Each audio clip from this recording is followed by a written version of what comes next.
The number on your payslip isn't what decides whether you retire comfortably.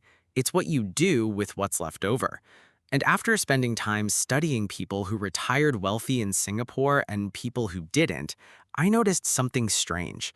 It wasn't how much they earned that separated them. It was what they refused to buy. Picture two neighbors in the same HDB block, same age, similar salary when they started working 40 years ago. One retires with a paid-off flat, a comfortable CPF nest egg, and a portfolio that quietly pays him more than his old salary ever did. The other retires still paying off debt, still working part-time at 70, wondering where all those years of income actually went. They didn't take different jobs. They didn't win the lottery.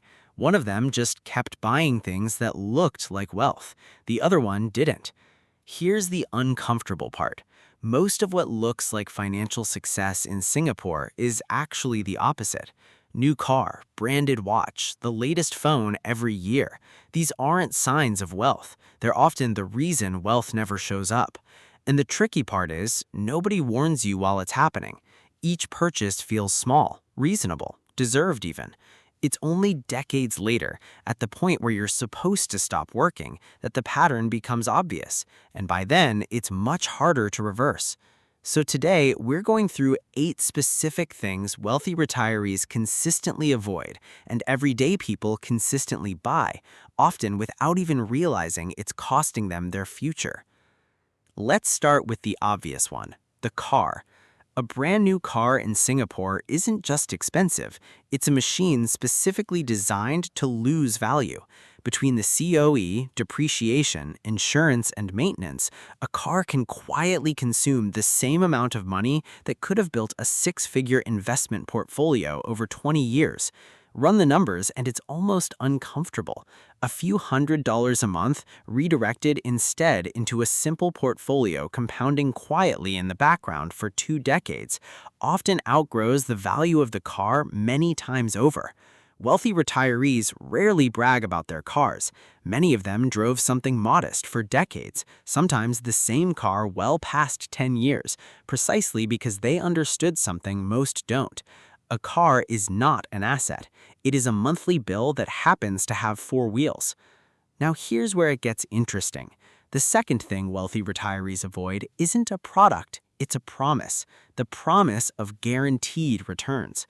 Every few years, a new scheme appears. Sometimes it's dressed up as a private investment club. Sometimes it's crypto. Sometimes it's a can't-lose Forex strategy shared in a group chat by someone who seems to know what they're talking about.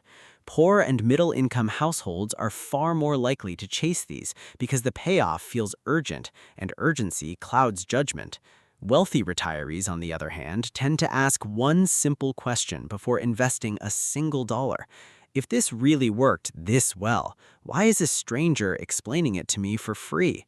That single habit alone has saved more retirements than any stock pick ever could.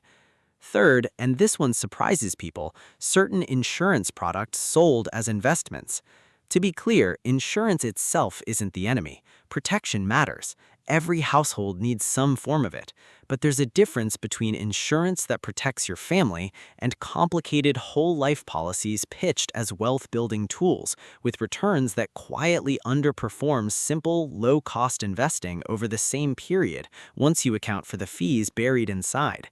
Wealthy retirees usually separate the two. They insure what they can't afford to lose, and they invest the rest somewhere transparent, where they can actually see what their money is doing and why. Fourth, the oversized home. This one is sensitive because owning property in Singapore feels like the ultimate milestone, but there's a version of this that quietly drains people for decades, upgrading to a bigger, fancier home than they actually need, financed with a mortgage that stretches every spare dollar for the next 25 years. It doesn't feel like overspending, it feels like progress, but every extra dollar locked into square footage is a dollar that can no longer be invested anywhere else. Wealthy retirees often did the opposite of what you'd expect. Many stayed in homes smaller than they technically could afford, freeing up cash flow to invest elsewhere long before property prices made that decision look brilliant in hindsight. Now here's something most people never think about as a financial decision at all. Number 5, constant gadget upgrades. A new phone every year, the newest laptop, the latest gaming console. Individually, none of these feel dangerous. That's exactly the trap. Spread across a working lifetime, this becomes tens of thousands of dollars funneled into things that lose most of their value within 12 months of purchase. Wealthy retirees weren't necessarily cheap, they simply weren't emotionally attached to owning the newest version of everything. They were remarkably unmoved by the pressure to constantly upgrade, and that quiet indifference, repeated for 40 years, adds up to real money. Sixth, and this one catches almost everyone off guard, timeshares and holiday club memberships. They're pitched beautifully. Guaranteed vacations, luxury resorts, exclusive pricing available only today. What rarely gets mentioned is the maintenance fees that continue for life, the resale value that's often close to zero, and the flexibility you lose the moment you sign up.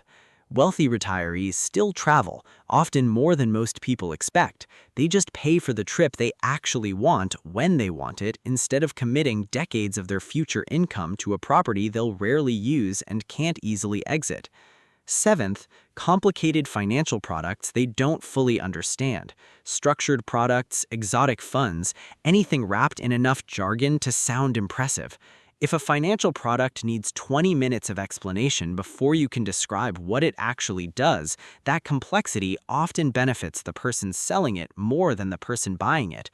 Wealthy retirees tend to prefer boring, transparent, low-cost investments they can explain to a 10-year-old in one sentence.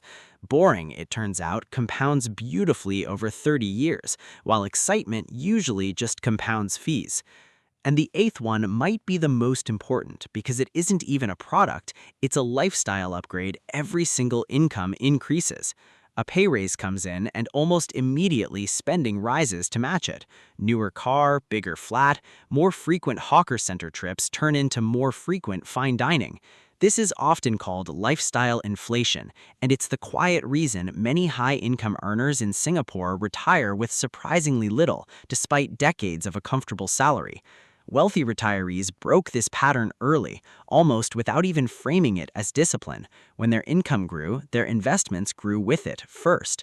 Their lifestyle grew much slower, almost as an afterthought. So here's where most people misunderstand this entire idea. It was never about deprivation. Wealthy retirees weren't living miserable, frugal lives, denying themselves anything enjoyable. That's the myth, and it's the reason so many people dismiss this advice before even trying it. What they actually did was far simpler. They redirected the money that would have gone into depreciating things and let it sit quietly in appreciating ones instead. Same income, same city, same cost of living pressures everyone in Singapore feels. Completely different outcome, purely because of where the money was allowed to flow, year after year, decade after decade, without anyone else noticing. Go back to those two neighbors from earlier. Nobody watching them in their 30s would have guessed how differently their lives would turn out. Same block, same bus stop every morning, same complaints about the cost of living. The difference was never visible day to day. It only became visible 30 years later, compounding silently the entire time, the way it always does. None of this requires a six-figure salary. It requires noticing which of these 8 patterns you might already be living inside and deciding starting today that your money deserves a better destination than a depreciating asset. It doesn't require a dramatic overhaul either. Most people who turned this around didn't quit their job or move overnight. They simply redirected 1 or 2 of these 8 habits and let time do the rest, quietly in the background, while life carried on as normal. Because the truth is, nobody retires wealthy by accident. They retire wealthy because for years, while everyone else was buying things that looked impressive, they were quietly buying their own freedom instead.